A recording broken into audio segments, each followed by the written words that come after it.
আপনাদের মনে হয়তো প্রশ্ন আছে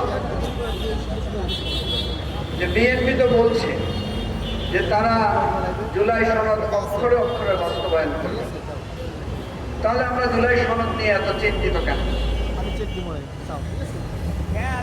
আমরা দেখছি বিএনপির কথা এবং কাজের কোনো মিল আমরা খুঁজে পাচ্ছি না, কোনো মিল নাই।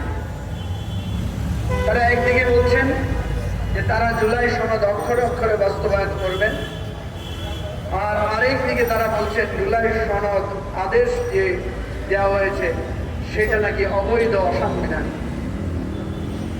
আচ্ছা, জুলাই সনদ আদেশটা কে দিয়েছে? প্রেসিডেন্ট দিয়েছে। আমাদের সংবিধানে প্রেসিডেন্টকে কোনো আদেশ দিতে পারেন? ওনারা বলছেন না, সংবিধানে প্রেসিডেন্ট আদেশ দিতে পারেন।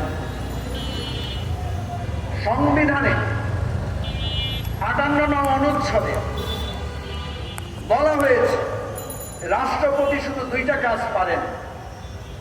একটা হচ্ছে উনি প্রধান বিচারপতি নিয়োগ দিতে পারেন, আর উনি সংখ্যাগরিষ্ঠ দলের প্রধানকে প্রধানমন্ত্রী নিয়োগ দিতে পারেন। আর প্রত্যেক কাজে ওনাকে প্রধানমন্ত্রীর পরামর্শক্রমে কাজ করতে হয়। প্রধানমন্ত্রীর পরামর্শ ছাড়া উনি ঘরের বাইরেও বেরোতে পারেন।